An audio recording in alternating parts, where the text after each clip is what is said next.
안녕하세요. 시험을 너무 잘 보셔서 다음에는 좀 어렵게 내야 되지 않을까? 네? 근데 점수는 높은데요? 다음은 서른 문제를 다 박스로 내야 되지 않을까? 한번 내보라고요? 네. 1번부터 보겠습니다. 1번.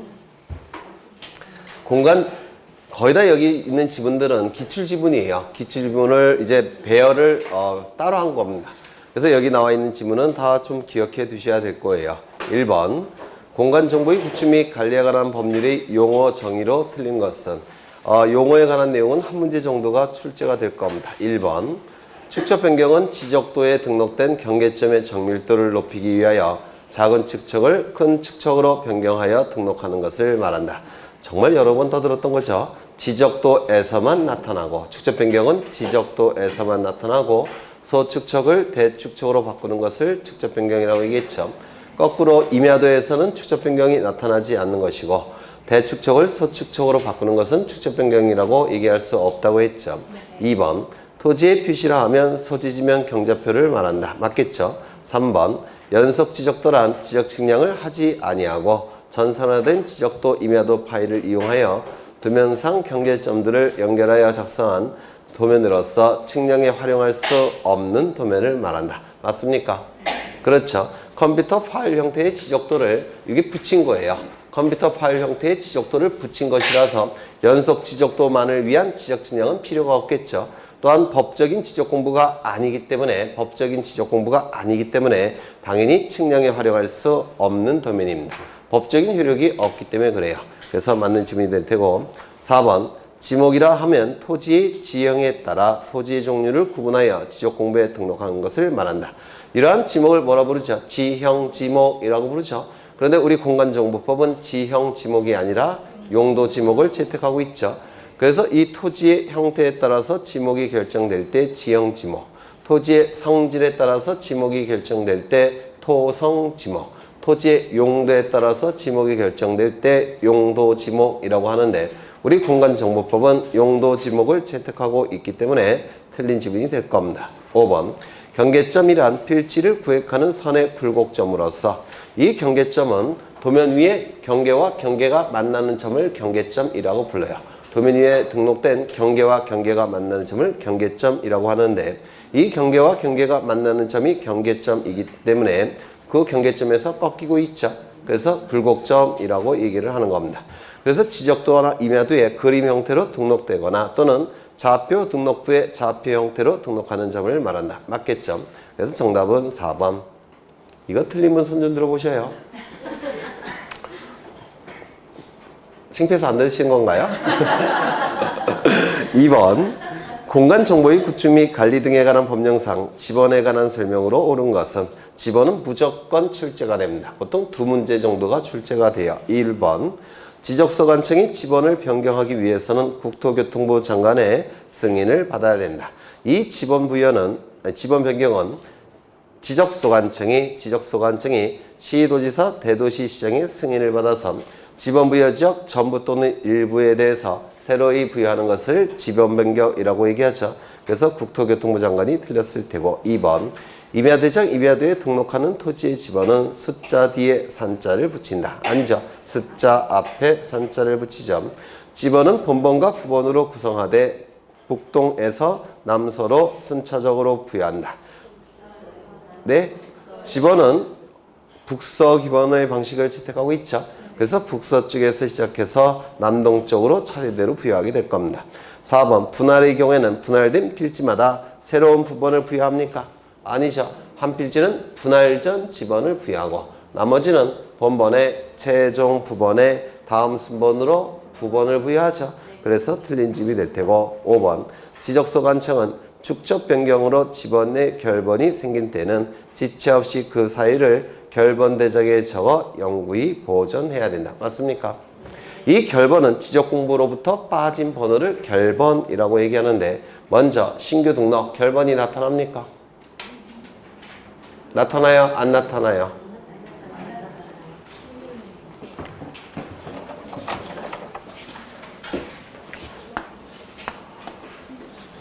신규 등록과 등록 전환은 같은 방식으로 지번을 부여하는 거죠. 맞죠? 네. 신규 등록은 맨 처음에 지적분부에 등록하는 거니까 결번이 당연히 안 나타나겠죠. 그렇죠. 그러면 등록 전환은 결번이 나타납니까? 안 나타납니까? 등록 전환은 네? 나타나요? 안 나타나요? 신규 등록은 당연히 결번이 나타날 수가 없어요. 하지만 등록 전환은 얘기가 달라집니다. 요 토지를 등록 전환할 때 지번은 얼마가 부여되죠? 3-1 그러면 깜빵에 간다니까요. 3의 1. 그렇죠. 그러면 요 토지는 종전에는 임야대장, 임야도에 등록된 토지였다가 이제 토지대장 지적도로 바뀌고 있죠. 맞아요. 그렇다면 요 3의 1번으로 새롭게 지번을 부여하죠. 그러면 종전에 임야대장, 임야도에 등록된 지번은 어떻게 되는 겁니까? 빠져나가겠죠. 맞아요. 따라서 결번 나타납니까? 안 나타납니까? 나타나게 됩니다. 그래서 이 등록 전환은 결번이 나타날 수밖에 없어요. 그 다음에 분할의 경우에는 결번이 나타납니까? 안 나타납니까? 나타나지 않죠. 왜냐면 분할은 한 필지가 두 필지 이상으로 등록이 되는 거니까 이 번호가 필요하지 빠져나가지는 않죠. 그래서 분할은 결번이 나타나지 않을 겁니다. 그 다음에 합병은요. 합병은 대표적인 결번이 나타나는 경우죠. 그 다음에 지적 확정 측량 시시 지역의 지번 부여 방법은 도시개발 사업 시행 지역, 축적 변경 지역, 그 다음에 지번 변경 지역, 행정구역 개편 지역에서 지적 확정 측량 시시 지역의 지번 부여 방법을 쓰죠. 맞아요. 그러면 그때는 결번이 나타납니까? 안 나타납니까? 나타나겠죠. 새로운 본번을 부여하는 거니까 결번이 나타날 수밖에 없죠. 그렇죠. 그 다음에 몇 번 하다가 2번에 5번 하다가 그렇죠. 그러면 지적소관청은 축적 변경으로 지번에 결번이 생길 때는 지체 없이 그 사유를 결번 대장에 적어 영구히 보존해야 된다. 축적 변경은 결번이 나타나게 됩니다. 그 다음에 결번 대장이라는 거 꼭 암기하셔야 된다고 했죠. 지번 대장이라고 자꾸 출제합니다. 지번 대장이라는 건 없어요. 결번 대장에 적어 영구 보존하게 될 겁니다. 그 다음에 3번에 다음은 지번에 관한 설명이다. 옳지 않은 것은 지번이란 필지에 부여하여 지적공부에 등록한 번호를 말하는데 이는 별개의 토지로 획정된 필지를 다른 토지와 구별하여 특정할 수 있도록 개개의 필지마다 부여하는 숫자이다. 맞겠죠? 100번지와 101번지는 구분되겠죠? 그래서 토지를 다른 토지와 구별하기 위해서 번호를 부여한 거예요. 그래서 지번 맞는 지문이 될 테고 2번 단식 지번은 본번만으로 구성된 지번을 말하며 맞습니까? 맞죠? 복식 지번은 본번에 부번을 붙여 만들어진 지번을 말한다. 맞죠? 맞죠? 네. 3번 지역 단위법은 지번 부여 지역이 넓지 않을 경우 도면의 매수가 많지 않은 경우에 적합한 부여 방법이다. 4번 도역 단위법은 지번 부여 지역의 면적이 비교적 넓은 경우나 도면의 매수가 많은 경우에 적합한 지번 부여 방법이다. 이것 좀 보겠습니다. 예전에 설명드렸던 건데요.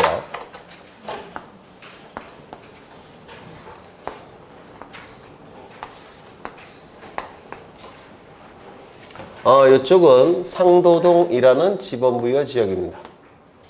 이쪽은 노량진동이라는 지번부여 지역이에요. 동지역이니까 지번부여 지역일 겁니다.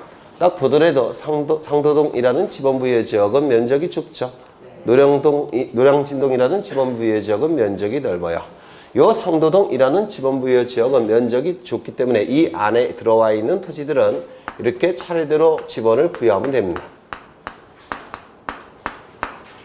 그런데 이 노량진동이라는 지번부여 지역은 면적이 넓기 때문에 이런 식으로 지번에 1, 2, 3, 4, 5, 6, 7, 8 이런 식으로 부여를 하게 되면 관리가 힘들어지고 공시 기능이 떨어져요. 일단 관리가 힘들어집니다. 그래서 이렇게 넓은 지역의 경우에는 이렇게 쪼갭니다. 이렇게 쪼개서 이것을 하나의 세트로 봐서 여기서 지번을 부여하게 돼요. 이런 식으로 1, 2, 3, 4, 5, 6, 7, 8, 9 그래서 이걸 한 세트로 관리를 합니다. 그 다음에 여기는 9번이니까 10번, 11번, 12번, 13번, 14번, 15번, 16번, 17번, 18번 이렇게 지번을 부여해서 하나로 관리를 합니다. 한 세트로. 그 다음에 이것도 한 세트로 봐서 15, 16, 17이겠죠. 그 다음에 19, 20, 21, 22, 23, 24, 25, 26, 27. 그래서 이걸 한 세트로 관리합니다. 지적수관청은. 그리고 여기는 28, 29, 30, 31, 32, 33, 34, 35, 36. 이렇게 한 세트로 관리하게 돼요. 그래서 지번부여 지역을 너무 넓은 지역은 이걸 쪼개갖고 이 쪼개진 하나의 지역을 하나의 관리 지역으로 삼겠다는 겁니다. 이걸 뭐라고 부르냐면 이 쪼개진 하나를 뭐라고 부르냐면 도엽이라고 불러요. 그래서 도엽을 단위로 해서 지번을 부여하는 방법이라고 해서 도엽단위법이라고 얘기합니다.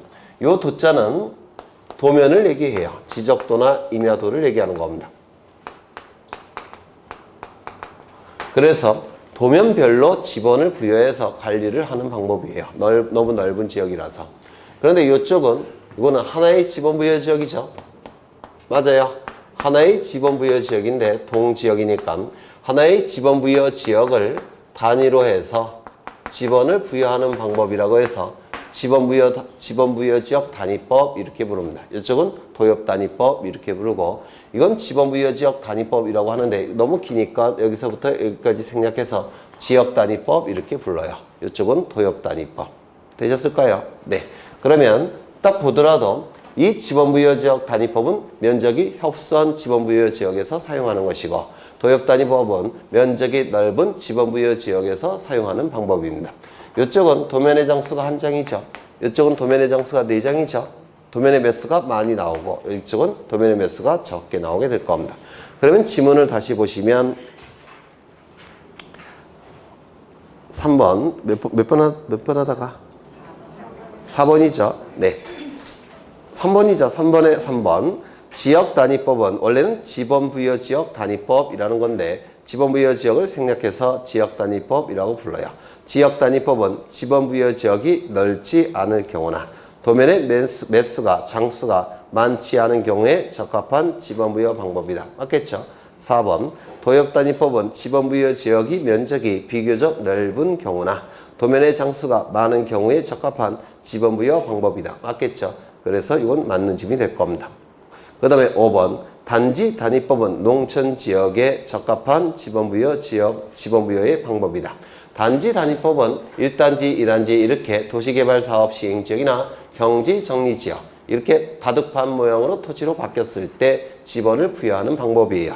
따라서 농촌 지역에 적합한 지번부여 방법이 아니라 도시지역에 적합한 지번부여 방법이라고 얘기합니다. 신도시 지역. 그래서 이게 틀린 지문이 될 겁니다. 맞아요? 네. 4번 토지 이동에 있어서 지번부여 방법으로 옳지 않은 것은 이 각종 토지 이동의 경우 지번부여 방법은 무조건 출제가 된다고 생각하셔야 됩니다. 먼저 신규 등록과 등록 전환은 원칙이 지번부여 방법이 뭐죠? 인접 토지의 본번에 부번을 붙여서 지번을 부여하는 게 원칙이죠. 맞아요? 그렇죠. 그러면 이 토지를 신규 등록 전환 하겠다는 겁니다. 지번부여 방법은 인접 토지 본번에 부번을 차례대로 부여함이 원칙이죠. 5에 2번 이렇게 부여를 할 겁니다. 이 토지를 신규 등록 전환한다면 지번은 어떻게 부여할까요? 인접 토지 본번에 부번을 붙여서 지번을 부여하죠. 그렇죠. 그래서 신규 등록과 등록 전환의 지번 부여 방법은 인접 토지의 본번에 부번을 붙여서 지번을 부여하게 될 겁니다. 그런데 만약에 최종 지번 토지에 인접한 토지가 있다고 한다면 이 토지를 신규 등록 전환한다고 한다면 인접 토지 본번에 부번을 붙여서 지번을 부여해도 연속성이 유지되겠지만 그 지번 부여 지역의 최종 본번에 다음 순번으로 본번을 부여해도 연속성이 유지가 되죠. 그러면 어느 걸 선택하는 겁니까? 본번을 선택하는 거죠. 그래서 최종 지번 토지에 인접한 경우에는 최종 본번에 다음 순번으로 본번을 부여하게 될 겁니다. 맞습니까? 두 번째, 멀리 떨어진 토지를 신규 등록 전환하는 경우 이때 인접 토지 자체가 존재하지 않기 때문에 인접 토지 본번에 부번을 붙일 수는 없겠죠. 따라서 이때도 그 지번 부여 지역의 최종 본번에 다음 순번으로 본번을 부여하게 될 겁니다.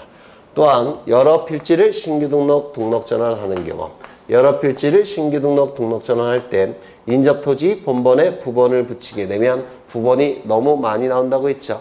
따라서 이때도 그 지번 부여 지역의 최종 본번에 다음 순번으로 본번을 차례대로 부여하게 될 겁니다.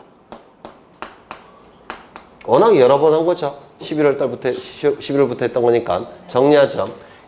신규 등록과 등록 전환은 첫 번째 같은 방식으로 지번을 부여하게 되고, 두 번째 원칙은 뭐죠? 인접 토지의 본번에 부번을 붙여서 지번을 부여하는 게 원칙입니다.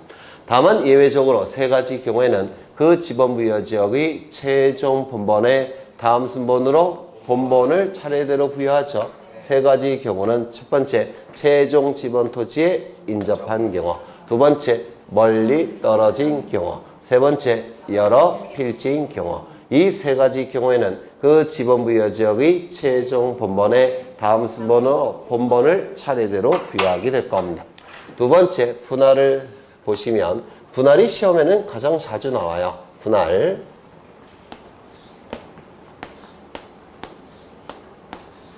여기는 100번지, 여기는 100의 1번지, 여기는 100의 2번지, 여기는 100의 3번지, 여기는 101번지. 이때 이 토지를 세 필지로 분할을 하겠다는 겁니다. 한 필지는 분할 전 지번을 부여하고, 나머지는 어떻게 부여하죠? 본번에 최종 부번에 다음 순번으로 부번을 차례대로 부여하죠. 맞아요. 한 필지는 분할 전 지번을 부여하고, 나머지는 본번에 최종 부번에 다음 순번으로 부번을 차례대로 부여합니다. 이 토지를 분할을 하겠다는 겁니다. 한 필지는 분할 전 지번을 부여하고, 나머지는 본번에 최종 부번에 다음 순번으로 부번을 차례대로 부여합니다. 국서 기본의 방식을 채택하고 있으니까 위에서부터 아래로 부여하는 거예요. 그렇죠. 이 토지를 신규 분할을 하겠다는 겁니다. 세 필지로. 이때는 왼쪽에서 시작해서 오른쪽으로 가는 겁니다. 국서 기반의 방식은 한 필지는 분할 전 지번을 부여하고, 나머지는 본번에 최종 부번에 다음 순번으로 부번을 차례대로 부여합니다. 그럼 여기가 100의 8번이 될 겁니다. 이 토지를 분할을 하겠다는 겁니다. 한 필지는 분할 전 지번을 부여하고, 나머지는 본번에 최종 부번에 다음 순번으로 부번을 부여하게 됩니다. 이렇게 부여하게 될 겁니다. 그런데 만약에 건축물이 있는 경우가 있다고 한다면 건축물이 있는 토지에 분할 전 지번을 부여하죠. 맞아요. 그러면 건축물이 있는 토지에 분할 전 지번을 부여하고, 나머지는 본번에 최종 부번에 다음 순번으로 부번을 차례대로 부여하게 될 겁니다. 여기에 건축물이 있다고 한다면 건축물이 있는 토지에 분할 전 지번을 부여하고, 나머지는 본번에 3이 짓죠. 본번에 최종 부번에 다음 순번으로 부번을 부여하게 됩니다. 여기에 건축물이 있다고 한다면 건축물이 있는 토지에 분할 전 지번을 부여하고, 여기는 본번에 최종 부번에 다음 순번으로 부번을 부여하게 될 겁니다. 여기에 건축물이 있다면 건축물이 있는 토지에 분할 전 지번을 부여하고, 나머지는 본번에 최종 부번에 다음 순번으로 부번을 부여하게 될 겁니다. 이제는 뭐 다 아시겠죠? 네, 워낙 여러 번 한 거니까 양심이 있다면 두 필지 이상의 토지를 한 필지로 합쳐서 지적공부에 등록하는 것을 합병이라고 부르죠.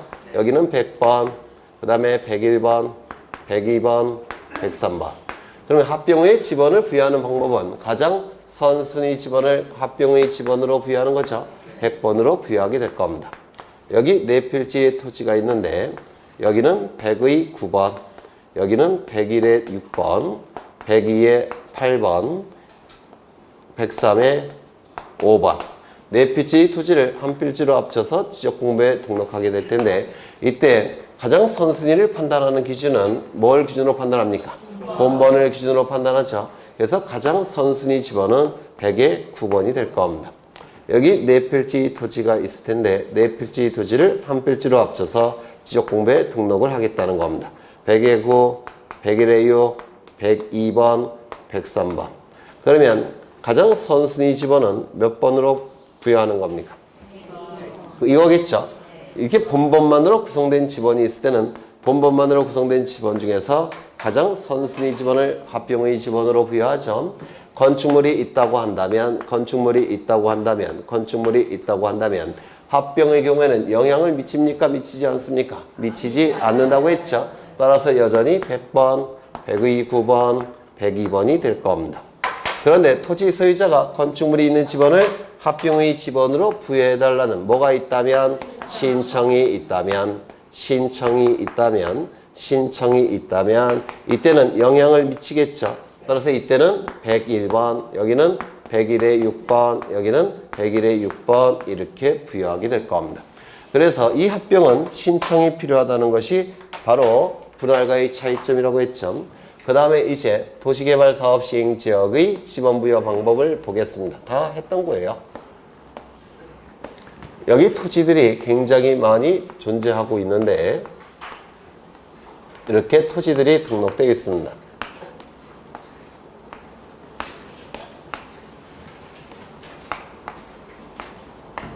여기는 100번, 그 다음에 100의 1번, 올해 나올 것 같아요. 요게 기분상 100의 3번, 100의 4번, 100의 5번. 그 다음에 여기는 101, 102, 103번, 104번, 105번, 106번, 107번, 108번, 그리고 109번, 110번, 111번, 112번, 113번. 그런데 이 지역에 도시개발 사업을 시행을 하더라는 겁니다. 도시개발 사업이 시행이 되면 토지가 바둑판 모양으로 바뀌겠죠. 따라서 토지에 관한 정보들을 새롭게 확정할 테고, 토지에 관한 정보들을 새롭게 확정할 때 면적 경계 좌표값은 측량을 통해서 확정하게 되는데, 이때 하는 측량을 뭐라고 불렀습니까? 지적 확정 측량이라고 불렀죠. 지적 확정 측량이 이루어지게 될 겁니다. 그런데 이 도시개발 사업은 전체에 대해서 이루어진 것이 아니라 일부 지역에서만 도시개발 사업이 이루어지더라는 겁니다. 그러면 이쪽 지역만 토지가 바둑판 모양으로 바뀌겠죠. 그러면 이제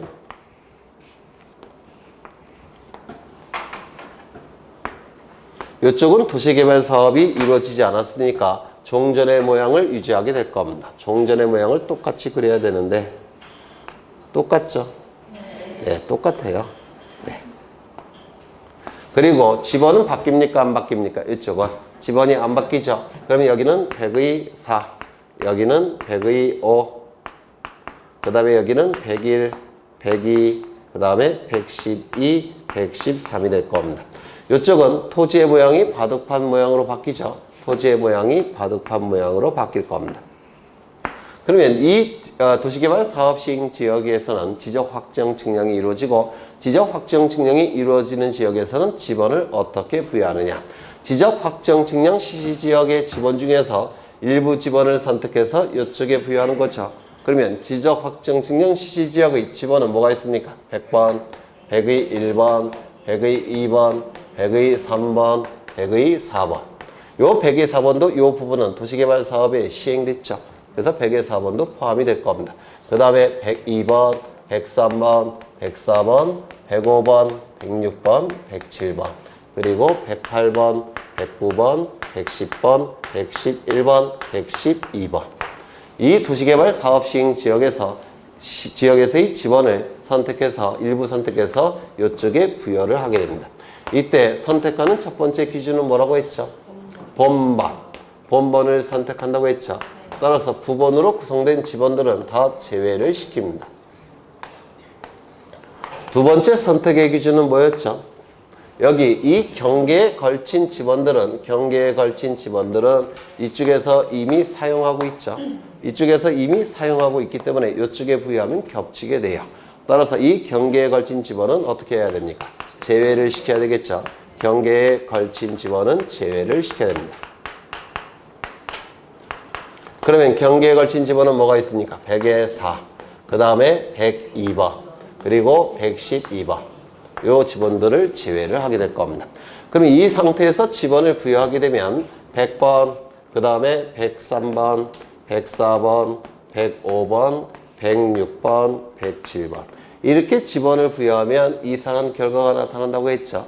여기 본번은 여기 있는데 부번은 멀찌감치 떨어져 있더라는 겁니다. 이건 있어서는 안 돼요. 왜냐면 부번이라는 의미는 요 부자가 붙일 부자예요.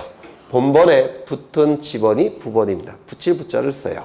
그러면 부번은 본번의 토지에 딱 붙어 있어야 됩니다. 그런데 이렇게 부여하게 되면 멀찌감치 떨어집니다. 부번이란 말 자체와 충돌을 일으키더라는 겁니다. 그래서 이때 100번을 제외시켜야 됩니다. 이걸 제외시킬 수는 없죠. 이미 부여된 상태니까. 그래서 이걸 제외시켜야 되는데 이것을 제외시키는 것을 말로 표현할 수 있어야 돼요. 말로.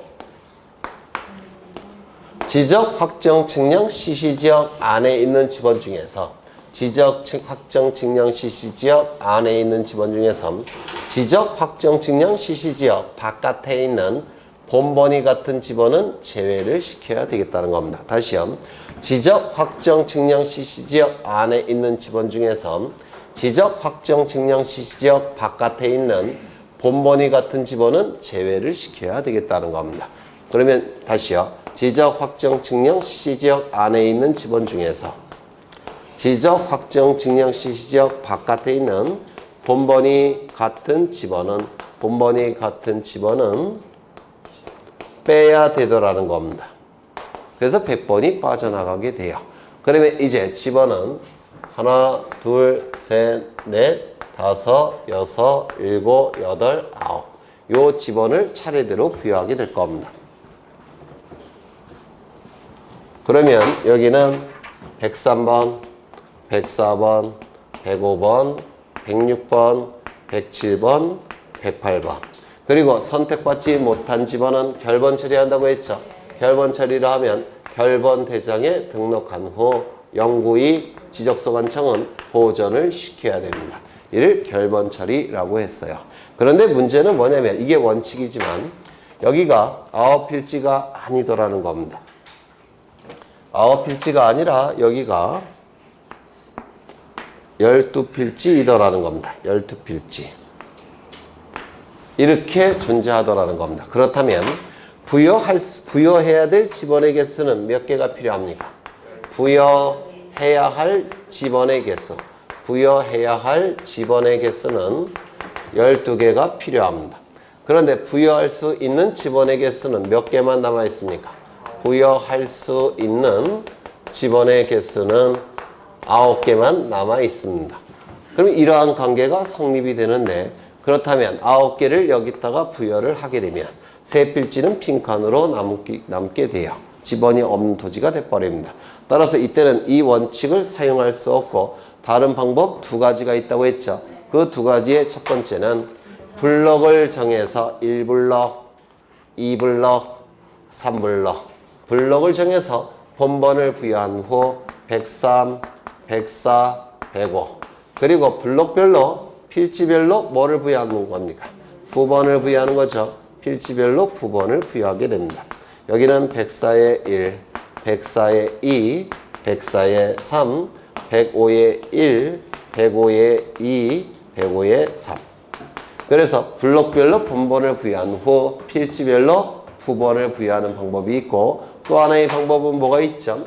그 지번 부여 지역의 최종 본번에 다음 순번으로 본번을 차례대로 부여하죠. 114, 115, 116, 117, 118, 119, 120, 121, 122, 123, 124, 125 그리고 이 집원은 전부 다 결번 처리를 하게 됩니다.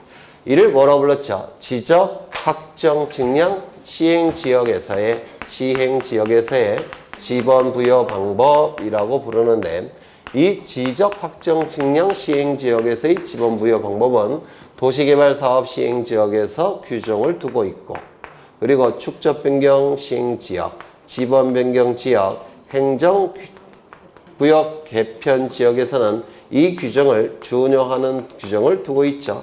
그래서 결국은 도축, 지행 뭐라고 했습니까? 확정이라고 공부했죠. 도시개발사업 시행지역, 축적변경지역, 지번변경지역, 행정구역 개편지역에서는 지적, 확정, 측량 시행지역의 지번부여 방법을 사용한다고 했는데 그러면 여기서 이러한 지번들은 다 뭐가 되는 겁니까? 결번이 되는 거죠. 맞아요. 그래서 도시개발사업 시행지역, 축적변경지역, 지번변경지역, 행정구역 개편지역에서는 결번이 나타납니까? 안 나타납니까? 나타난다. 이렇게 얘기를 할 겁니다. 그러면 이제 다시 문제를 보시면 4번의 1번 등록 전환 대상 토지가 여러 필지로 되어 있는 경우에는 그 지번부여 지역의 최종 본번에 다음 순번부터 본번을 하여 차례대로 지번을 부여할 수 있다. 맞겠죠? 2번 지번부여 지역의 일부가 행정구역 개편으로 다른 지번부여 지역에 속하게 된 경우 지자확정 측량 CC지역의 지번부여 방법을 준용한다. 맞겠죠? 3번 축적변경 시행지역의 필지에 지번을 부여할 때는 그 지번부여 지역에서 인접토지 본번에 부번을 붙여서 지번을 부여한다. 이는 축적변경이 아니라 뭐죠? 신규 등록 전환이죠. 인접토지 본번에 부번을 붙여서 지번을 부여하는 방법은 신규 등록 전환이죠. 축적변경 시행지역에서는 어떻게 지번을 부여한다고요? 지적, 확정, 측량, 시행지역의 지번부여 방법을 사용한다고 했죠. 4번 신규 등록 대상 토지가 그 지번부여 지역의 최종 지번 토지에 인접하여 있는 경우에는 그 지번부여 지역의 최종 본번에 다음 순번부터 본번으로 하여 순차적으로 지번을 부여할 수 있다. 맞겠죠? 분할의 경우에는 분할 후의 필지 중 한 필지 지번은 분할 전 지번으로 하고 나머지 필지의 지번은 본번에 최종 부번에 다음 순번으로 부번을 부여함이 원칙이다. 맞겠죠? 5번 지목에 관한 설명 중 옳지 않은 것은 1번 도로의 부속물은 도로와 일체가 되어 이게 키워드예요. 도로와 일체가 되어 그 도로의 효용을 다하게 하는 시설물로서 이정표, 도로 경계표, 도로 표지, 가로수, 가로등과 도로에 연속해서 접하는 자동차 주차장, 도로 선용 자재 적지장 등의 토지는 도로 안에 포함이 되는 것으로 봅니다. 도로 안에 포함이 왜요? 도로와 일체가 됐다 이런 표현이 있죠. 그럼 지목은 뭐가 돼요? 도로가 될 수밖에 없겠죠. 2번 제방 위에 도로를 설치한 경우에는 지목은 도로가 됩니까? 뭐죠? 제방이죠. 이걸 뭐라 불렀죠? 등록 선후의 원칙이라고 불렀죠. 기억나셔요? 지역구에 등록된 선과 후를 따져봐서 먼저 등록한 바에 따라서 지목이 결정된다는 원칙, 등록 선후의 원칙이라고 했습니다. 3번 국토의 계획 및 이용에 관한 법률에 의한 공원. 공원은 공원이다. 어린이 공원, 도시 자연공원, 근린공원, 체육공원. 이는 공원이다. 이건 공통점이 뭐냐면 일반 공중에 복원, 휴양, 정서 생활을 목적으로 설치가 된 것들이에요. 사람의 복원, 휴양, 정서 생활을 위해서 설치한 것들이라서 이건 전부 다 공원이 됩니다. 그렇다면 묘지공원은 사람의 복원, 휴양, 정서 생활을 목적으로 설치된 겁니까? 아니죠.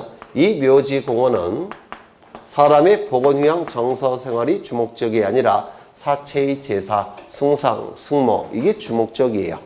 즉 여기에 포인트가 있는 겁니다. 공원에 포인트가 있는 게 아니라 따라서 이는 지목이 뭡니까? 묘지가 된다고 했죠. 그 다음에 자연공원법에 의해서 설치된 공원들이 있는데 국립공원, 설악산 국립공원, 도립공원, 남한산 도립공원 또는 각종 군에서 설치한 군립공원. 이거는 사람의 복원, 휴양, 정서 생활이 주목적일까요? 아닐까요? 아니라고 했죠. 이러한 공원의 주목적은 자연 자체의 보존이 주목적입니다. 자연 자체의 보존이 주목적이기 때문에 이는 지목이 공원이 아니라 뭐라고 했습니까? 임야가 된다라고 했습니다. 자연 자체의 보존이 주목적이기 때문에 그럴 겁니다. 그 다음에 승마장, 경륜장의 지목은 체육용지이나 맞아요? 맞죠? 승마나 경륜은 자전거죠. 이건 올림픽 정식 종목이에요. 따라서 이건 체육용지 맞습니다. 경마장의 지목은 유원지이다. 뚝섬 경마장. 지금은 뚝섬 유원지로 부르죠. 그래서 경마장은 종합적인 시설을 갖춘 부지로 보기 때문에 이는 유원지가 될 겁니다. 5번 조수, 자연유수, 모래, 바람 등을 막기 위하여 설치된 방조제, 방수제, 방사제, 방파제 등의 부지는 제방으로 한다. 맞죠? 방조제는 뭐예요? 조수를 방어하기 위해서 만든 것. 그렇죠. 방은 방어, 조는 조수, 제는 만들제입니다. 만들었다라는 뜻이에요. 방수제는 뭐죠? 물을 방어하기 위해서 만든 것. 방사제는요? 모래사자예요. 모래를 방어하기 위해서 만든 것. 방파제는요? 파도를 방어하기 위해서 만든 것. 그러면 방염제는 뭘까요?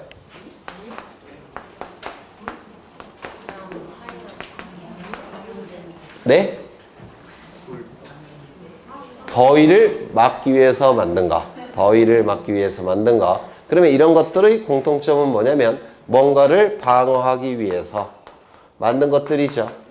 뭔가를 방어하기 위해서 만든 거. 그래서 제방이라고 얘기를 하는 겁니다.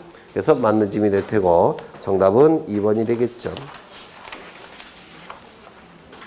6번 지목에 관한 설명 중 옳지 않은 것을 모두 고르시오. 1번 농작물 경작을 위한 유리 온실, 고정식 비닐하우스, 고정식 온실, 버섯 재배사, 양송이 재배사 등의 부지가 전에 있으면 전, 답에 있으면 답이다. 이거 맞았을까요? 틀렸을까요? 맞았죠. 여기 유리 온실, 고정식 비닐하우스, 고정식 온실, 버섯 재배사, 양송이 재배사 안에 설치된 작물이 물을 상시적으로 필요한 작물이라고 한다면 답에 설치되어 있겠죠. 맞아요.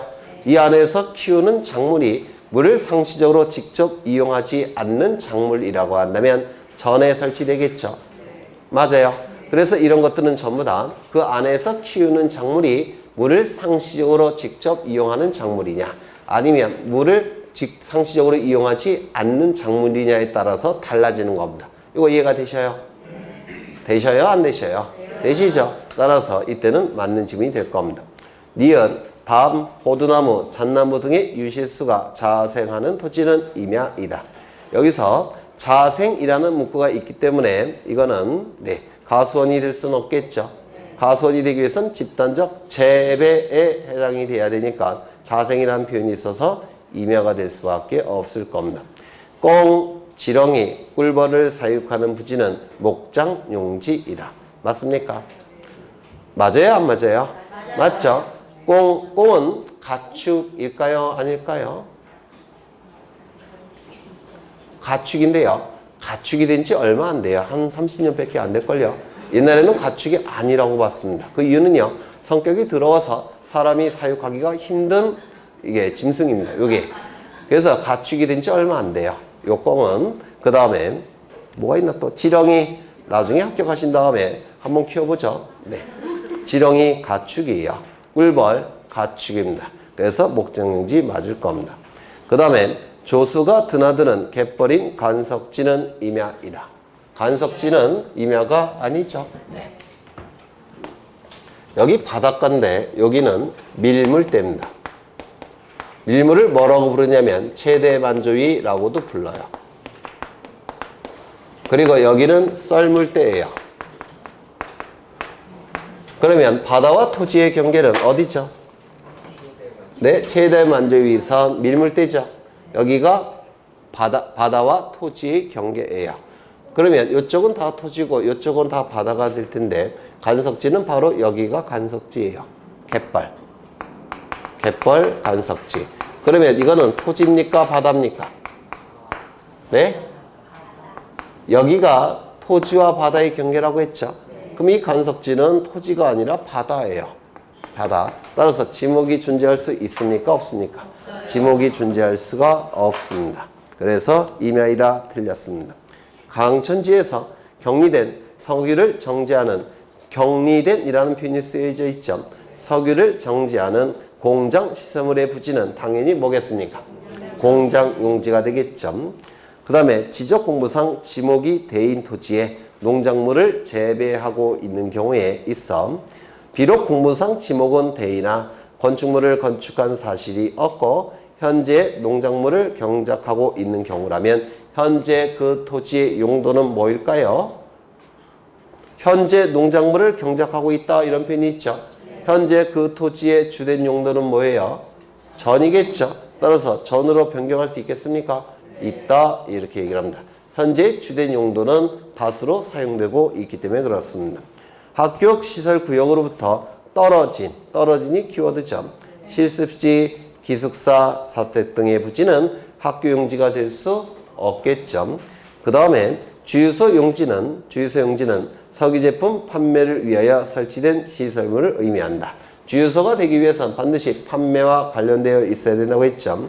따라서 소방 관계 법규에 의거 설치된 위험물 이동 탱크 저장 시설 부지는 이건 판매와는 전혀 관련이 없죠. 주유소 용지가 될 수 없습니다. 그러면 가장 유사한 것은 여기 소방관계법규에 의한 위험물 이동 탱크 저장 시설 부지 기름 보관하는 곳이에요. 이거는 가장 기름을 보관하고 있으니까 가장 유사한 것은 주유소 용지가 되어야 될 텐데 주유소는 판매와 관련된 것이 아니라서 주유소 용지는 될 수 없다고 그랬죠. 그러면 27개에 해당되는 건 없는 겁니다. 그렇다면 뭐가 될까요? 잡종지가 될 수밖에 없다는 겁니다. 굉장히 시험에 잘 나오는 것이죠.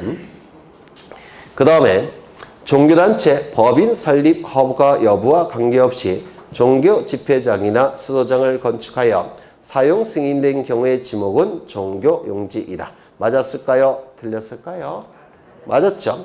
이 지목이라는 것은 그 토지의 주된 용도에 따라서 지목이 결정되는 거죠. 그 토지를 누가 사용하느냐, 사용하는 자를 기준으로 지목이 결정됩니까? 아니겠죠. 따라서 법인단체 설립 허가 여부 이런 건 묻지 않습니다. 누가 사용하느냐 이건 의미가 없어요. 누가 사용하는 게 문제가 아니라 그 토지를 어떠한 용도에 따라서 사용하느냐 이게 의미가 있는 거죠. 따라서 법인단체 설립 허가 여부 관계 있습니까? 없더라는 겁니다. 그래서 이는 용도가 종교집회장, 수도장으로 사용되고 있기 때문에 당연히 뭐가 되는 겁니까? 종교용지가 되겠죠. 그 다음에 상업용 건축물 일부를 임대하여 예배, 설교 등을 행하는 교회 사찰의 지목은 종교용지이다. 이거 맞았을까요? 틀렸을까요? 원래는 임대하기 전에는 대지겠죠. 점포에 해당이 될 테니까. 맞아요. 그래서 임대해서 교회 사찰로 사용을 하더라는 겁니다. 그렇다면 이는 영속적인 변경입니까? 아니면 일시적이고 임시적인 변경입니까? 일시적이고 임시적인 변경이죠. 따라서 일시 변경 불변의 원칙상 이거 종교용지로 바꿀 수 있습니까? 없습니까? 없어요. 그럼 여전히 뭐겠습니까? 대가 될 겁니다. 그렇겠죠. 그 다음엔 분뇨 종말 처리장 뭔가 잡스러운 느낌이 나죠. 잡종지죠. 콩나물 재배사. 이 콩나물 재배사는 물을 상시적으로 직접 이용하는 걸까요? 아니면 물을 상시적으로 이용하지 않는 걸까요? 잘 몰라요. 콩나물 뿌리가 물 속에 이렇게 잠겨져 있으면 콩나물 썩어버려요. 못 먹어요. 그렇죠. 하지만 콩나물 재배사, 콩나물 계속 물을 부어주죠. 그럼 이건 물을 상시적으로 이용하느냐, 이용하지 않느냐 좀 애매합니다. 즉 답이라고 보기도 힘들고 전으로 보기도 힘들다는 겁니다. 이거 이해가 되셔요? 안 되셔요? 콩나물 키워보면 아시는데 저는 키워봤는데 콩나물을 참 콩나물 뿌리가 물에 잠겨져 있으면 썩어버리니까 물을 상시적으로 직접 이용할 수는 없습니다. 하지만 콩나물은 물을 30분마다 부어줘야 되죠.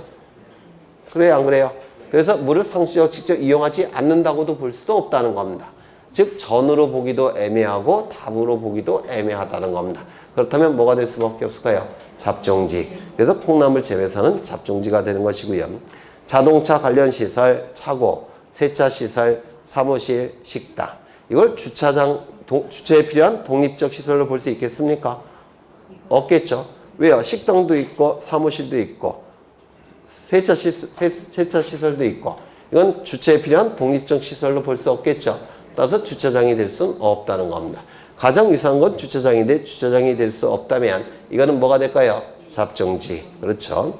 그래서 정답은 몇 개인가요? 리을, 시오, 치읓. 2번이 정답이 될 테고 공간정보의 구축 및 관리 등에 관한 법령상 지목의 구분으로 옳은 것은 축산업, 낙농업을 하기 위하여 초지를 조성한 토지. 여기 초지는 초자가 풀초자고 지는 토지라는 뜻이죠. 풀을 키우는 토지라는 뜻이에요. 왜 풀을 키울까요? 가축의 먹이를 위해서. 이거는 당연히 목장용지가 되겠죠. 토지에 설치된 주거용 건축물의 지목은 이거는 목장용지 안에 포함시킵니까? 아니라고 했죠. 이거는 이 주거용 건축물은 목장용지의 필수 시설물이 될 수가 없다라고 했죠. 따라서 목장용지 안에 포함시킬 수는 없고 뭐가 되는 겁니까? 대가 되겠죠. 이러한 논리가 세 개의 지목에서 나타나죠. 목장용지에서 나타나고 또요. 가수원에서 나타나고 또요. 묘지에서 나타나죠. 그래서 목장용지 내 주거용 건축물의 부지, 가수원 내 주거용 건축물의 부지, 묘지 내의 관리를 위한 건축물의 부지. 이러한 건축물들은 목장 또는 가수원 또는 묘지의 필수 시설물이 될 수가 없기 때문에 주지목 추정의 원칙이 적용돼서 안 되고 별도의 지모 대가 된다고 했죠. 그래서 이 지문은 틀렸습니다. 2번. 물건 등을 보관하거나 저장하기 위하여 독립적으로 설치된 보관 시설물 부지. 뭡니까?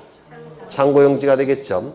제조업을 하고 있는 공장 시설물 부지와 같은 구역에 있는 의료시설은 공장용지의 필수 시설물로 본다고 했죠.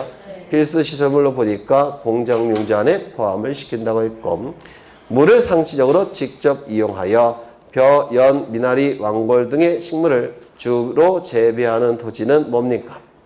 답이 되겠죠. 농지라는 지목이 있습니까? 없습니까?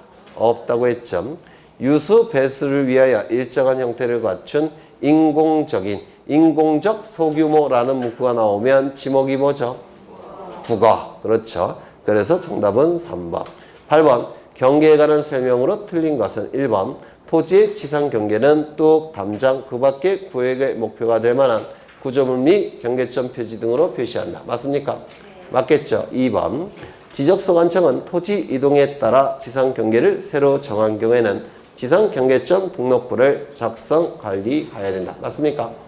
맞죠? 맞아요? 안 맞아요? 맞죠. 3번. 지상 경계의 구역을 형성하는 구조물 등의 소유자가 다른 경우에는 소유권에 따라 지상 경계를 결정하는 경우 있습니까? 어느 경우에 결정하죠? 세 군데에서만 결정이 돼요. 첫 번째, 연속해서 접하는 토지 간의 높낮이 차이가 없는 경우. 원칙은 어디죠? 구조물의 중앙. 다만 소유권에 따라 경계가 결정되는 경우도 있죠.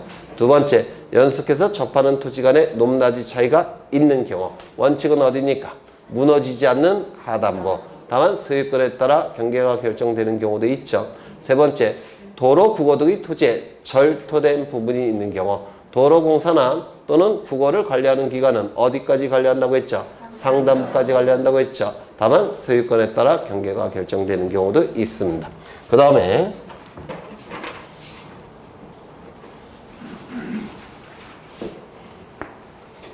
여기는 최대 만조의 선이에요. 바다고, 즉 밀물대입니다. 그럼 토지와 바다의 경계는 어디라고 했습니까? 여기라고 그랬죠. 맞아요. 그러면 이때는 여기 구조물 자체가 없죠. 그럼 구조물의 소유권에 따라 경계가 결정되는 경우가 있습니까? 이때는 없겠죠. 구조물이 있다고 하더라도 여기는 갑소유고 토지니까 소유자 있겠죠. 그 다음에 이쪽은 소유자가 있습니까? 없습니까? 없어요. 바다니까. 그러면 이 최대 만조의 선, 토지와 바다의 경계를 구획하는 이 최대 만조의 선이 경계일 때는 소유권에 따라 지상 경계가 결정되는 경우가 있습니까? 없습니까? 없겠죠. 두 번째, 여기 제방을 이렇게 축조한 다음에 토지에 편입시킵니다. 그러면 토지와 바다의 경계는 어디입니까? 바깥쪽 어깨겠죠. 맞아요. 여기가 경계죠. 그럼 이때도 소유권에 따라 경계가 결정되는 경우가 있습니까? 없습니까? 없어요. 왜냐면 이쪽은 토지 소유자가 없잖아요. 토지가 아니니까 이쪽만 토지죠. 따라서 이때도 소유권에 따라 경계가 결정되는 경우는 없어요. 그러면 예외적으로 소유권에 따라 경계가 결정되는 경우는 세 가지 경우입니다. 첫 번째, 연속해서 접하는 토지 간의 높낮이 차이가 없는 경우, 높낮이 차이가 있는 경우, 절토된 부분이 있는 경우, 그때만 예외적으로 소유권에 따라 경계가 결정될 수도 있을 겁니다. 그 다음엔 4번, 행정기관의 장, 지방자치단체의 장이 토지를 취득하기 위하여 분할하는 경우에는 지상경계점에 경계점 표지를 설치한 후 측량할 수 있습니까? 분할이란 단어가 나오면 분할을 하기 위해서는 정확하게 분할을 해야 되죠. 정확하게 분할을 하기 위해서는 측량에 들어가야 되고, 측량을 하기 위해서는 지상경계점에 경계점 표지를 설치해야 되죠. 그래서 지상경계점에 경계점 표지를 설치해서 측량해서 정확하게 분할을 할 겁니다. 그래서 분할이라는 단어가 나오면 지상경계점에 경계점 표지를 설치한 후 지적 분양할 수 있다. 이런 문구가 나오는 겁니다. 5번, 도시개발사업 등의 사업시행자가 사업지구의 경계를 결정하기 위하여 토지를 분할하는 경우에는 지상경계는 지상건축물을 걸리게 결정할 수 있습니까? 없습니까? 있죠. 원칙적으로 지상건축물을 걸리게끔 경계가 결정될 수는 없지만 예외적으로 네 가지 경우에는 지상건축물을 걸리게끔 경계를 결정할 수도 있죠. 네 가지 경우 첫 번째 뭐가 있죠?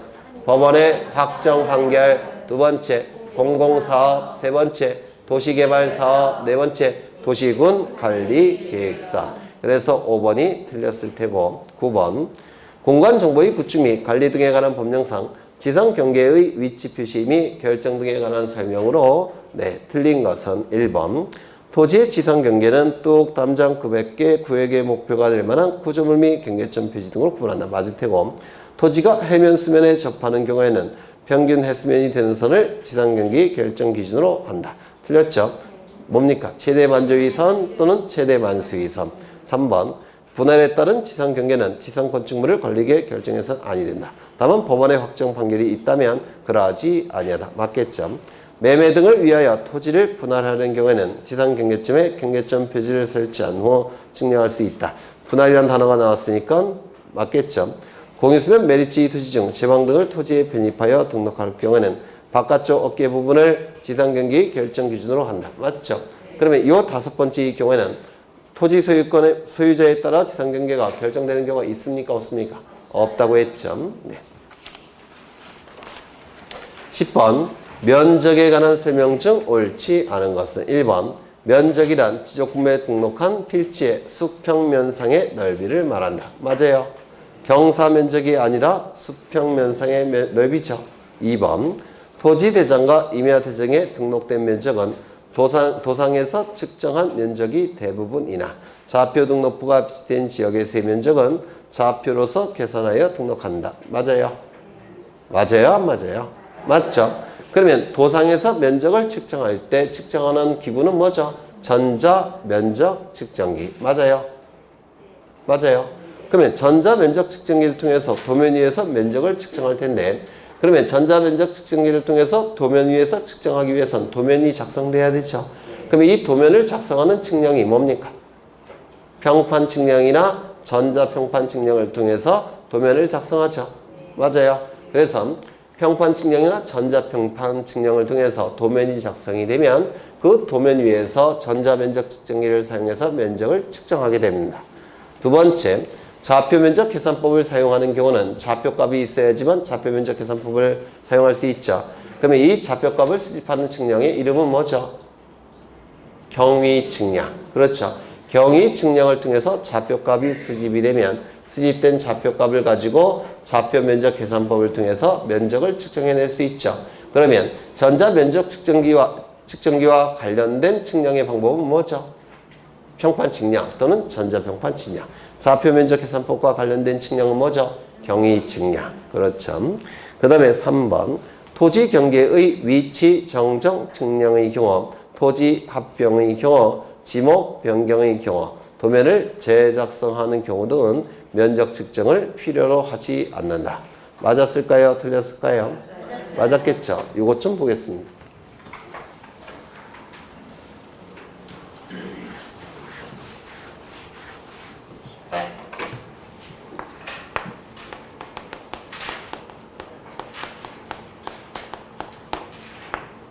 여기 도면이 있고요. 이 도면 안에는 두 필지 토지가 등록된 상태입니다. 두 필지 토지가 등록된 상태고 여기는 100번지, 101번지 갑소유 토지고 여기는 을소유 토지예요. 이거는 도면이니까 대장이 따로 존재하겠죠. 토지 대장이 이렇게 존재하더라는 겁니다. 그런데 이 대장에는 면적이 등록되죠. 여기 면적이 얼마나 등록됐냐면 100제곱미터. 그 다음에 면적이 100제곱미터 이렇게 등록된 상태예요. 그런데 갑이 하루는 도면과 토지 대장을 확인해 봤더니 이렇게 등록되어 있다는 겁니다. 그런데 갑이 알고 있기로는 이게 제대로 된 경계가 아니라 제대로 된 경계는 이거이더라는 겁니다. 이게 제대로 된 경계라고 갑은 생각했던 거예요. 그러면 이 갑은 지적소관청에게 토지 이동 신청할 수 있겠죠? 맞아요. 옮겨달라고. 그래서 측량을 통해서 확인해 봤더니 이게 제대로 된 경계이다라는 겁니다. 그러면 이거 바뀌어야 되겠죠? 이때 이 경계가 그려져야 되니까, 경계가 정정돼야 되니까 측량이 필요할까요? 필요 없을까요? 필요하죠. 도면 위에 경계를 그릴 때는 무조건 측량을 통해서 그려야 됩니다. 그 다음에 이 경계를 정정해서 이쪽으로 옮겼다고 한다면 이거 면적도 달라져야 되겠죠? 따라서 면적 새롭게 측정할까요? 안 할까요? 다시 해야 되겠죠. 그러면 이제 면적을 측정해 봤더니 여기는 130제곱미터, 여기는 70제곱미터 이렇게 바뀌게 될 겁니다. 그러면 경계가 정정이 될 때는 측량도 필요하고 면적 측정도 필요하겠죠. 맞아요. 그렇죠. 두 번째, 경계의 위치 정정. 여기 도면이 존재하고요. 이 도면에는 두 필지 토지가 등록되어 있다는 겁니다. 100번지 토지, 101번지 토지 이렇게 등록되어 있습니다. 그 다음에 여기는 대장이 존재할 겁니다. 101번지 토지도 대장이 존재할 테고요. 100번지, 101번지 토지 대장에는 면적이 얼만큼 등록되어 있냐면 100제곱미터, 100제곱미터 이렇게 등록된 상태고, 대장에 등록된 이 면적들은 정확하다는 것이 다른 자료를 통해서 이미 증명된 상태입니다. 그러면 뭐가 잘못된 겁니까? 경계가 잘못된 거죠. 맞죠? 따라서 경계를, 위치를 정정해야 되겠죠. 가운데로. 이걸 경계의 위치 정정이라고 불러요. 경계의 위치만 정정한다는 뜻입니다. 그러면 이때는 측량이 필요할까요? 필요 없을까요? 도면 위에 경계가 그려질 때는 무대뽀로 그리는 경우가 없어요. 측량해서 그려야 됩니다. 이때는 측량이 필요합니다. 도면 위에 새로운 경계가 그려지니까. 그럼 면적 측정은 필요할까요? 필요 없을까요? 이때는 면적 측정이 필요 없습니다. 왜? 증명이 됐으니까. 그러면 거의 유사한데 이걸 뭐라고 부르냐면 경계의 위치만 정정한다고 해서 경계의 위치 정정이라고 불러요. 그러면 경계 정정과 경계 위치 정정은 개념이 같습니까? 다릅니까? 달라요. 경계가 잘못 등록돼서 경계가 정정이 될 때 측량 필요하고 요 정정된 경계를 통해서 면적도 새로 측정해야 됩니다. 근데 경계 위치 정정은 다른 건 다 정확하다는 것이 증명됐고 경계 위치만 정정하는 겁니다. 경계 위치만. 이때는 측량 필요하고 다음은 면적 측정은 필요가 없습니다. 이거 구별하실 수 있겠습니까? 네, 구별하셔야 돼요. 네. 그러면 지문을 다시 보시면 토지 경계 위치 정정 측량의 경우 면적 측정 필요합니까? 필요 없죠. 그런데 토지의 경계 정정이라고 한다면 면적 측정 필요합니까? 이건 필요할 겁니다. 그 다음에 토지 합병의 경우에는 측량이 필요합니까? 필요 없죠. 가운데 있는 경계 지워주기만 하면 되니까. 면적 측정 필요합니까? 필요 없죠. 왜? 덧셈만 하면 되니까. 그 다음에 지목 변경. 지목 변경은 면적 경계 좌표와 전혀 관련이 없는 정보가 바뀐 거죠. 따라서 측량도 필요 없고 면적 측정도 필요 없을 겁니다. 도면을 재작성하는 경우. 이 도면의 재작성은 무슨 뜻이냐면 여기 도면이 있는데 이 한 장의 도면이 있는데 이 안에 많은 토지들이 그려져 있겠죠. 그런데 시간이 10년, 20년, 30년이 흘러가 버리면 이게 낡아져요. 낡아져서 이게 잘 안 보입니다. 그럼 다시 작성해야 되겠죠. 맞아요. 다시 작성을 해야 되는데 이를 도면의 재작성이라고 하는데 지적소관청은 이 종이로 된 도면 말고 원도라는 도면을 갖고 있습니다. 이 원도, 가장 근원이 되는 도면이라는 뜻인데 투명한 아크릴판으로 만들어진 거예요. 이 원도라는 도면을 위에다 놓고 아래는 약품 처리된 하얀 종이를 놓습니다. 그래서 요 위에다 놓고 빛을 내려쪄요. 빛을 내려찌게 되면 여기 하얀 종이 위에 그림자지겠죠. 그런데 그 그림자 졌는데 그게 약품 처리가 돼 있어서 그게 그려집니다. 원도에 그려진 그 토지가 요 종이에 그려지게 돼요. 이를 도면의 재작성이라고 얘기합니다. 그러면 이러한 도면의 재작성은 측량이 필요할까요? 필요 없을까요? 필요 없죠. 원도를 가지고 약품 처리된 걸 그냥 빛을 내려쪄서 그리는 거니까 측량이 필요 없겠죠. 그 다음에 면적 측정 필요할까요? 필요 없을까요? 필요 없겠죠. 그렇죠. 그래서 도면의 제작성의 경우에는 측량도 필요 없고 면적 측정도 필요가 없습니다. 그 다음에 경계복원 측량, 지적 현황 측량을 하는 경우에는 필지마다 면적을 측정하지 아니한다. 맞아요? 틀려요? 맞죠? 그래서 면적 경계 좌표값을 지적공부에 등록할 때도 지적 측량이 필요하지만 지적공부에 등록된 면적 경계 좌표값을 지표상에 복원할 때도 지적 측량이 필요하죠. 등록할 때뿐만 아니라 복원할 때도 지적 측량이 필요하다고 했습니다. 이때 복원할 때의 지적 측량은 4개의 특징을 갖는다고 했죠. 첫 번째, 등록할 때의 측량 방법과 복원할 때의 측량 방법은 반드시 동일한 측량 방법을 쓴다고 했죠. 두 번째, 등록할 때는 공시 목적으로 등록하는 것이어서 국가기관이 개입해서 검사 측량을 해야 됩니다. 하지만 지적공부에 등록된 면적경계 좌표값을 지표상에 복원할 때는 공시 목적으로 하는 게 아니라고 했죠. 따라서 국가기관이 개입해서 검사 측량할 필요가 있다 없다? 없다. 지적공부에 등록된 면적경계 좌표값을 지표상에 복원할 때는 지적공부에 변화가 있습니까 없습니까? 없죠. 따라서 지적정리를 한다 안 한다? 안 한다. 그 다음에 지적공부에 등록된 면적경계 좌표값을 지표상에 복원할 때 면적이 달라집니까 안 달라집니까? 안 달라지죠. 따라서 면적 측정한다 안 한다? 안 한다. 그래서 복원 단계의 측량은 4개의 특징을 갖는다고 했죠. 첫 번째, 등록할 때와 동일한 측량 방법을 쓴다는 것. 두 번째, 검사 측량을 하지 않는다는 것. 세 번째, 지적 정리를 하지 않는다는 것. 네 번째, 원칙적으로 면적 측정도 하지 않는다는 것. 그러면 이런 복원 단계의 측량은 두 가지가 있는데 뭐가 있죠? 경계 복원 측량과 지적 현황 측량. 이것 제가 여기까지 다 세고 있었는데 28번째 떠드는 거예요. 기억하셔야 되겠죠? 네. 그 다음에 경계점 좌표 등록부가 비치되었으나 지적도의 축척이 1200분의 1의 경우에는 1의 자리까지 지적공부에 등록합니까? 어디까지 등록합니까? 소수점 첫째 자리까지 지적공부에 등록하죠. 기억나셔요? 안 나셔요? 나시죠? 안 나시는 것 같은데.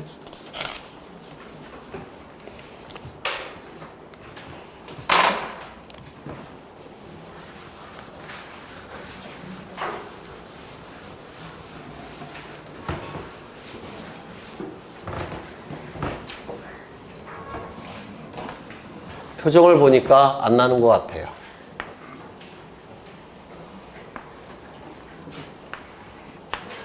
우리 공간정보법에서 사용하는 축척은 총 7개가 있죠. 500분의 1, 그 다음에 600분의 1, 그 다음에 1000분의 1, 1200분의 1, 2400분의 1, 3000분의 1, 6000분의 1. 요 2개의 축척을 뭐라고 부릅니까? 대축척이라고 부르고 요 5개의 축척을 소축척이라고 부릅니다. 그러면 대축척이 도면에서 면적을 측정하는 것과 소축척이 도면에서 면적을 측정하는 방법은 어느 것이 좀 더 정밀하다고 했죠? 대축척이 도면 위에서 면적을 측정해내는 것이 보다 정밀하다고 했죠? 소축척의 도면에서 면적을 측정하게 되면 정밀도가 조금은 떨어진다라고 했습니다. 맞아요? 그렇죠. 이때는 면적이 정밀하게 구해지니까 지적공부에 등록할 때도 면적을 상세하게 등록한다고 했죠. 이쪽은 상대적으로 덜 상세하게 등록한다라고 했습니다. 이때 면적이 등록되는 지적공부는 2군데에 등록한다고 했죠. 어디입니까? 토지대장과 임야대장에만 면적을 등록한다고 했죠. 다른 지적공부에는 등록하지 않을 겁니다. 그런데 도면이 있을 때 전자면적 측정기를 통해서 면적을 측정할 때는 이렇게 될 텐데 도면이 소축척이건 대축척이건 관계없이 경계점 좌표 등록부가 비치되어 있다면 도면을 가지고 면적을 측정합니까? 좌표값을 가지고 면적을 측정합니까? 좌표값을 가지고 면적을 측정하죠. 맞죠? 왜? 좌표값이 훨씬 정확하게 면적을 구해낼 수 있기 때문에 따라서 도면이 소축척이건 대축척이건 관계없이 좌표 등록부가 있다면 이때 무조건 좌표 등록부 가지고 면적을 측정하니까 면적이 정밀하게 나오겠죠. 그렇다면 소축척의 도면이면서 동시에 경계점 좌표 등록부가 없는 경우에만 정밀도가 떨어질 겁니다. 이때 정밀하게 구할 때는 면적을 상세하게 구해서 등록하는데 상세하게 구해서 등록한다는 얘기는 소수점 첫째 자리까지 구해서 지적공부에 등록한다고 했죠. 이쪽은 1의 자리까지 구해서 지적공부에 등록하게 될 겁니다. 그러면 등록되는 면적은 이쪽은 소수로 등록하는 거죠. 이쪽은요 자연수로 등록하는 거죠. 맞아요. 그렇죠. 소수점 첫째 자리 1의 자리는 무슨 뜻이냐면 1234.56이라는 수치가 나왔을 때 여기가 1000의 자리, 100의 자리, 10의 자리, 1의 자리, 소수점 첫째 자리, 소수점 둘째 자리 이렇게 부릅니다. 소수점 첫째 자리까지 등록한다는 얘기는 여기까지 등록한다는 뜻이죠. 여기까지 등록한다는 뜻입니다. 1의 자리까지 구해서 등록한다는 얘기는 여기까지 구해서 등록한다는 뜻입니다. 맞아요. 그렇죠. 그러면 소수점 첫째 자리까지 구해서 등록할 때 여기까지 등록하는 거니까 이 6을 어떻게든지 처리해야 되겠죠. 이를 뭐라고 불렀습니까? 끝수 처리. 그렇죠. 만약에 여기까지 구해서 등록한다면 이 5, 6을 어떻게든지 처리해야 되죠. 이를 뭐라고 불렀습니까? 끝수 처리한다 이렇게 얘기했죠. 그러면 이때 수치가 이렇게 나온다고 할 때 소수점 첫째 자리는 여기가 될 테니까 여기까지 구해서 등록하게 될 겁니다. 이때 이 자리를 뭐라고 부른다고 했습니까? 구하고자 하는 끝자리수 이렇게 불렀죠. 여기까지 구해서 등록하니까 이 끝에 있는 수들을 어떻게 하는 겁니까? 잘못했네. 여기가 아니죠. 네. 뒤에죠. 여기가 되겠죠. 여기가 수점이니까. 그러면 여기까지 구해서 등록하는 거니까 이게 뭡니까? 구하고자 하는 끝자리수 이렇게 부르겠죠. 그리고 이걸 뭐라 부릅니까? 끝수라고 불렀죠. 이 끝수를 어떻게든지 처리를 해야 된다고 했습니다. 여기도 마찬가지겠죠. 수치들이 이렇게 나올 때 1의 자리까지 구해서 등록하는 거니까 여기까지 구해서 등록하는 거니까 이거를 뭐라 불렀습니까? 구하고자 하는 끝자리수 이렇게 불렀죠. 그럼 이 끝에 있는 수 이걸 끝수라고 부르는데 이 끝에 있는 수를 어떻게든지 처리를 한다라고 했습니다. 이 끝수를 처리하는 방법은 뭐였죠? 5, 4, 5, 2의 방법을 통해서 처리한다고 했죠. 기억나셔요? 이 사자는 버릴 사자. 이거는 앞자리로 편입한다는 뜻이니까 올린다는 뜻이에요. 5일 때 버리는 경우도 있고 5일 때 올리는 경우도 있는데 이를 5, 4, 5입이라고 부릅니다. 그러면 버리고 올리는 기준이 뭐가 되는 겁니까? 5가 되는 거죠. 끝수 처리의 기준은 뭐라고요? 5. 5보다 큰 수가 나오면 무조건 올려주고 5보다 작은 수가 나오면 무조건 버리고 그리고 구하고자 여기 끝수가 5일 때는 구하고자 하는 끝자리 숫자가 홀수가 나온다면 5를 어떻게 합니까? 올려주고 0이나 짝수가 나오면 이 5를 어떻게 합니까? 버린다고 했죠. 이를 5, 4, 5입이라고 불렀습니다. 그렇다면 123.38이 나왔다면 지적 공부에 얼마나 등록하죠? 여기가 구하고자 하는 끝자리 숫자죠. 끝수를 처리해야 되는데 처리의 기준은 5니까 5보다 큰 수가 나오니까 무조건 올리는 것이죠. 얼마나 등록합니까? 123.4로 등록할 테고 123.33이 나왔다는 겁니다. 여기가 구하고자 하는 끝자리 숫자고 끝수를 처리해야 되는데 처리의 기준은 뭐죠? 5보다 작은 수가 나왔으니까 이건 어떻게 합니까? 버리겠죠. 따라서 얼마로 등록합니까? 123.3으로 등록하겠죠. 123.35가 나왔다는 겁니다. 구하고자 하는 끝자리 숫자는 여기고 끝수를 처리해야 되는데 처리의 기준은 5죠. 5일 때는 이 구하고자 하는 끝자리 숫자 갖고 판단하죠. 이게 홀수가 나왔으니까 5를 어떻게 합니까? 올려주죠. 123.4로 등록할 겁니다. 123.45가 나왔다는 겁니다. 얼마로 등록할까요? 123.4로 등록할 겁니다. 그런데 이 끝수가 한 자리일 때는 5를 기준으로 하지만 만약에 두 자리라고 한다면 무엇을 기준으로 한다고 했죠? 5, 0. 5형보다 큰 수가 나오면 무조건 올리고 5형보다 작은 수가 나오면 무조건 버리고 5형일 때는 구하고자 하는 끝자리 숫자가 홀수일 때는 올려주고 0이나 짝수일 때는 버리는 거죠. 그렇다면 123.351이 나왔다는 겁니다. 여기가 구하고자 하는 끝자리 숫자고 끝수는 두 자리죠. 이건 5형을 기준으로 하니까 어떻게 하는 겁니까? 무조건 올려주겠죠. 얼마로 등록하죠? 123.4로 등록할 겁니다. 123.349가 나왔다는 겁니다. 여기가 구하고자 하는 끝자리 숫자고 끝수를 처리해야 되는데 처리의 기준은 뭐라고 했죠? 5, 0. 5, 0보다 작은 수가 나왔으니까 이거 어떻게 합니까? 무조건 버리겠죠. 123.3으로 등록할 겁니다. 이를 5452이라고 불렀죠. 여기도 마찬가지죠. 여기가 구하고자 하는 끝자리 수, 여기가 구하고자 하는 끝자리 숫자고 끝수를 처리해야 되는데 두 자리 숫자가 나오면 뭐가 기준입니까? 5, 0을 기준으로 한다고 했죠. 근데 5, 0보다 큰 수가 나오면 무조건 올리고 5, 0보다 작은 수가 나오면 무조건 버리고 5, 0일 때는 구하고자 하는 끝자리 숫자가 홀수라고 한다면 5, 0을 어떻게 한다고요? 올려주고 0이나 짝수라고 한다면 5, 0을 어떻게 합니까? 버리겠죠. 그렇다면 123.7이 나왔다면 지적 공부에 얼마로 등록합니까? 124. 123.2가 나왔다면 지적 공부에 얼마로 등록합니까? 123. 123.5가 나왔다면 지적 공부에 얼마로 등록합니까? 네? 124. 124.5가 나왔다면 얼마로 등록합니까?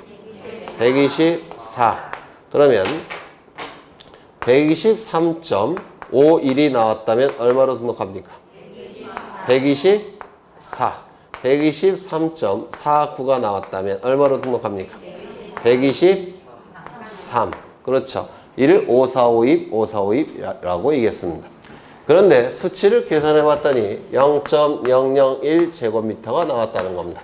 소수점 첫째 자리까지는 구해야 되니까 여기가 소수점 첫째 자리죠. 그러면 0.0제곱미터로 등록할 수 있다 없다? 없다. 왜? 면적은 0이 될 수 없으니까.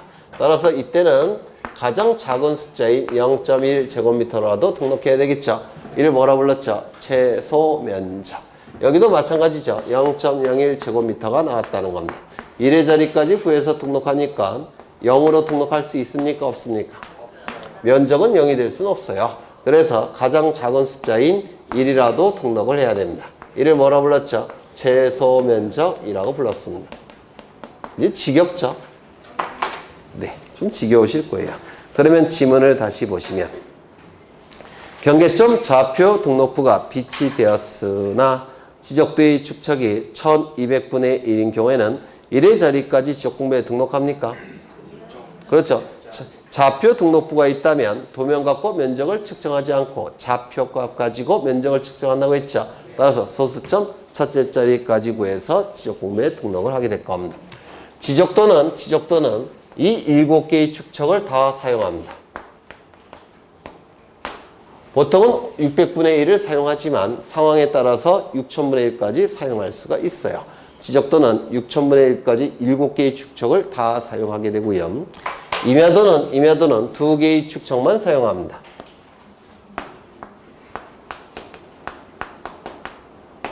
임야도는 2개의 축척만 사용할 수가 있어요.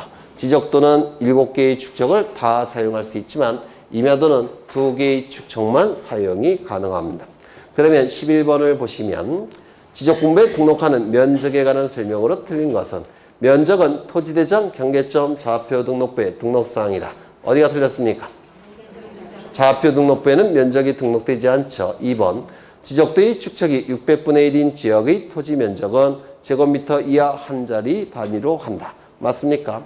여기서 소수점 첫째 자리는 여기가 소수점이니까 여기까지가 이게 소수점 첫째 자리죠. 이 소수점 자리는 1제곱미터 이하 한 자리 같은 뜻이에요. 1제곱미터 이하 한 자리 소수점 한 자리가 같은 뜻입니다.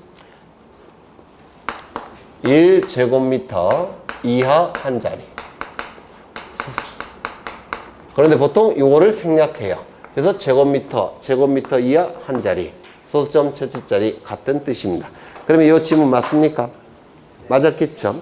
그 다음에 2번 지적도의 축척이 1200분의 1인 지역이 한 필지 면적이 1제곱미터 미만일 때는 1제곱미터로 한다. 이게 최소 면적이죠. 4번 임야도의 축척이 6000분의 1인 지역이 한 필지 면적이 1제곱미터 미만일 때는 1제곱미터로 한다. 맞겠죠? 경계점 좌표 등록부에 등록하는 지역의 한 필지 면적이 0.1제곱미터 미만일 때는 0.1제곱미터로 한다. 맞겠죠? 최소 면적. 그 다음에 12번 경계점 좌표 등록부에 등록하는 지역에서 한 필지 면적 측정을 위해 계산한 값이 1029.551 제곱미터인 경우 얼마나 등록하느냐. 좌표 등록부가 작성되었으니까 소수점 첫째 자리까지 구하겠죠. 그러면 끝수는 몇 자리입니까? 2자리죠. 5, 1. 5용보다 큰 수가 나왔으니까 무조건 어떻게 합니까? 올리겠죠. 정답은 4번이 되겠죠. 기출문제예요. 13번. 다음 중 지적공부의 등록사항이 틀린 것은 여기까지 보고 쉬겠습니다. 네. 12번까지만 보고 쉬겠습니다.